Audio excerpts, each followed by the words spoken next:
हे aspirants, स्वागत है आपका one concept one mark series में। आज ये हमारी क्लास नंबर 3 है। तो चलिए आज का कंसेप्ट देखते हैं। आज हम बात करेंगे इफेक्टिव न्यूक्लियर चार्ज के बारे में, इन शॉर्ट जिसे जेड इफेक्टिव भी बोल देते हैं। तो इफेक्टिव न्यूक्लियर चार्ज पढ़ने से पहले हमें न्यूक्लियर चार्ज पता होना चाहिए कि न्यूक्लियर चार्ज का मतलब क्या है। तो चलिए देखते हैं सबसे पहले न्यूक्लियर चार्ज क्या है। अब हमारे पास जो एटम का मॉडल होता है उसके अंदर क्या होता है, बीच में न्यूक्लियस।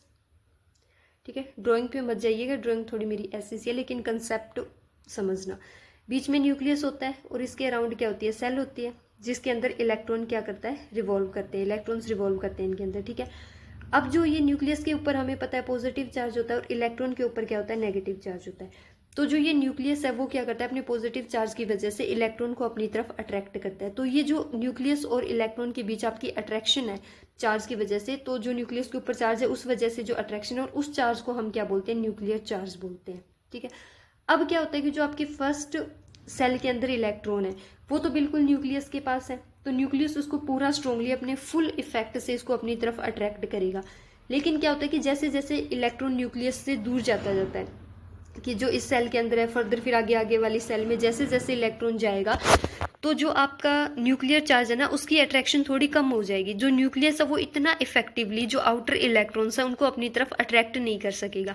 क्यों नहीं कर सकेगा, क्योंकि जो इनर वाले इलेक्ट्रॉन है ना, वो एक सील्डिंग लेयर न्यूक्लियस के अराउंड क्रिएट कर देते हैं, जिसकी वजह से न्यूक्लियस क्या इतना इफेक्टिवली आउटर इलेक्ट्रॉन को अपनी तरफ अट्रैक्ट नहीं कर सकता। जैसे मान लो इस सेल के अंदर ये इलेक्ट्रॉन है, इस इलेक्ट्रॉन और न्यूक्लियस के बीच में हमें अट्रैक्शन देखनी है, तो ये अट्रैक्शन कम होएगी। क्योंकि जो इनर सेल वाले इलेक्ट्रॉन्स है वो क्या एक सील्डिंग लेयर क्रिएट कर देंगे इन दोनों के बीच में, जिसकी वजह से इतना इफेक्टिवली एक दूसरे को अट्रैक्ट, मतलब न्यूक्लियस इलेक्ट्रॉन को अट्रैक्ट नहीं कर सकेगा। लेकिन फिर भी कुछ ना कुछ अट्रैक्शन तो रहेगी, तो वो कितना इफेक्टिवली अब उसको अट्रैक्ट कर रहा है, उसी को बोलते हैं इफेक्टिव न्यूक्लियर चार्ज या जेड इफेक्टिव। क्लियर हो गया। जेड इफेक्टिव निकालने के लिए हमारे पास एक फॉर्मूला होता है जेड माइनस एस। जेड यहाँ क्या है, एटॉमिक नंबर, और एस क्या है, सील्डिंग कांस्टेंट होता है। एटॉमिक नंबर बेसिकली क्या होता है कि कितने नंबर ऑफ प्रोटॉन है हमारे पास न्यूक्लियस में, और प्रोटॉन पे हमें पता है पॉजिटिव चार्ज होता है। तो पॉजिटिव चार्ज मेनली किसकी वजह से, प्रोटॉन की वजह से, और वही नंबर ऑफ प्रोटॉन क्या बनाते हैं, एटॉमिक नंबर बनाते हैं। तो एटॉमिक नंबर तो हमें पता होगा किसी एलिमेंट के अंदर अगर आपको पूछ ले कि इलेक्ट्रॉन का क्या निकालना है, इफेक्टिव न्यूक्लियर चार्ज निकालना है, तो उस एलिमेंट का आपको एटॉमिक नंबर पता है। तो निकालना क्या है हमें, सील्डिंग कांस्टेंट। सील्डिंग कांस्टेंट नहीं पता, सील्डिंग कांस्टेंट हमें निकालना पड़ेगा। तो सील्डिंग कांस्टेंट निकालने के लिए हमारे पास कुछ रूल्स होते हैं। तो चलिए पहले उन रूल को देखते हैं कि क्या रूल है हमारे पास। सबसे पहले रूल क्या कहता है कि इलेक्ट्रॉन इन सेम सेल, यहाँ ग्रुप नहीं सेल आएगा, थोड़ी मिस्टेक है। अब इसका क्या मतलब है, इलेक्ट्रॉन इन सेम सेल क्या मतलब है। मान लो आपको देखो ये वाली सेल दे के इसके अंदर 4 इलेक्ट्रॉन है, एक इलेक्ट्रॉन का आपको बोल दिया कि इफेक्टिव न्यूक्लियर चार्ज निकालो, एक टाइम में एक इलेक्ट्रॉन का ही निकलेगा। तो बाकी जो 3 इलेक्ट्रॉन रह गए उनकी क्या कंट्रीब्यूशन है सील्डिंग कांस्टेंट में, वो दे रखा है। तो क्या होती है 0.35। अगर सेम सेल के अंदर इलेक्ट्रॉन है तो एक इलेक्ट्रॉन की कंट्रीब्यूशन क्या होगी, 0.35। देन सेकंड क्या दे रखा है, इलेक्ट्रॉन इन n-1 सेल। अब इससे अंदर वाली सेल, जिस सेल का पूछ रखा है उससे जस्ट अंदर वाली सेल के अंदर जो आपके इलेक्ट्रॉन है उनकी कितनी कंट्रीब्यूशन है सील्डिंग कांस्टेंट के अंदर, 0.85। एक इलेक्ट्रॉन की क्या होगी, 0.85। देन उससे अंदर वाली सेल n-2, उसकी कितनी होगी, 1। अब जितनी भी अंदर सेल रहेगी उन सभी की क्या होगी, 1 होगी। उनके अंदर जो इलेक्ट्रॉन्स है उनकी कंट्रीब्यूशन क्या होगी, 1। अब एक स्पेशल केस आता है कि अगर आपको 1s इलेक्ट्रॉन के अंदर पूछ ले, जैसे न्यूक्लियस के बिल्कुल नजदीक क्या 1s वाली सेल होती है, और 1s में मैक्सिमम कितने इलेक्ट्रॉन हो सकते हैं, 2 इलेक्ट्रॉन हो सकते हैं। तो एक इलेक्ट्रॉन का पूछा है तो दूसरा इलेक्ट्रॉन ऑब्वियसली कंट्रीब्यूट करेगा स्क्रीनिंग के अंदर, तो उसकी क्या होगी, 0.30। डी और एफ इलेक्ट्रॉन के अंदर अगर आपको कंट्रीब्यूशन पूछे तो 1 होगी। जैसे मान लो आपको 3D के अंदर पूछ लिया तो बाकी जितने भी इलेक्ट्रॉन रह गए उनकी कंट्रीब्यूशन क्या होगी, 1। अगर आपके कंपाउंड में पाई बॉन्ड दे रखा है उसकी कंट्रीब्यूशन कितनी रहेगी, 0.50। तो ये रूल आपको याद होने बहुत जरूरी है इफेक्टिव न्यूक्लियर चार्ज निकालने के लिए। और इफेक्टिव न्यूक्लियर चार्ज वाला कंसेप्ट टॉपिक बहुत ज़्यादा इंपॉर्टेंट है, क्वेश्चन आते हैं इसमें से एग्जाम में। अभी मैं आपको PYQ दिखा भी दूंगी। तो चलिए क्वेश्चन से इसको और ज़्यादा क्लियर करते हैं। जैसे ये क्वेश्चन दे रखा आपको कि इफेक्टिव न्यूक्लियर चार्ज निकालो किसके अंदर, सोडियम के अंदर। तो सबसे पहले तो हमें इलेक्ट्रॉनिक कॉन्फ़िगरेशन लिखनी पड़ेगी, जो मैंने ऑलरेडी लिख रखी है। 1s2, ये 2s3 नहीं है, या 2s2 आएगा, ठीक है।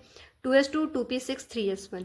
अब हमें क्या इफेक्टिव न्यूक्लियर चार्ज निकालना है, तो ऑब्वियसली 3s1 वाले का निकालेंगे, सबसे दूर वाले का।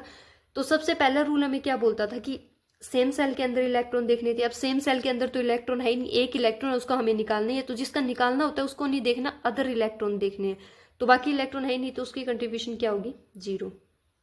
प्लस n-1, n-1 क्या 2 वाली है, ये 2s2p वाली है n-1, तो इसके अंदर इसकी कंट्रीब्यूशन क्या थी, 0.85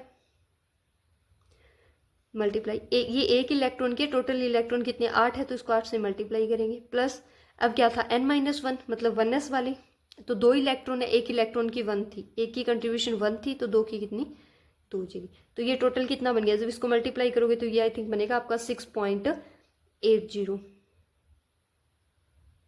प्लस इसकी मल्टीप्लाई 2, तो टोटल कितना बन गया ये आपका 8.80। अब ये 8.80 क्या है, इफेक्टिव न्यूक्लियर चार्ज नहीं, इफेक्टिव न्यूक्लियर चार्ज नहीं, ये हमारे पास क्या है, screening constant. Effective nuclear charge निकालने के लिए क्या फॉर्मूला होता है, जेड इफेक्टिव अगर हमें निकालना है तो क्या होता है, जेड माइनस एस होता है, ठीक है।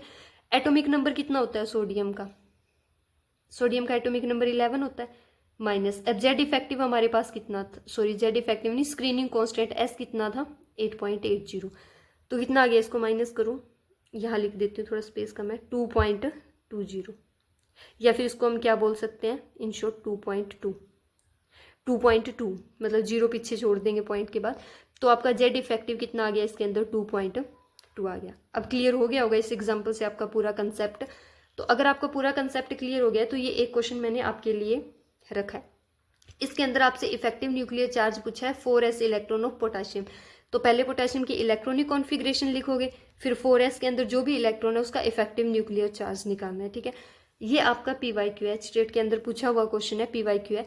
तो अब अगर आपको कंसेप्ट अच्छे से क्लियर हो गया तो इसका आंसर आप मेरे को कमेंट बॉक्स में बताओगे, ठीक है। और प्लीज़ आंसर जरूर करना था, मेरे को पता तो चले कि आपका कंसेप्ट क्लियर होता है या नहीं।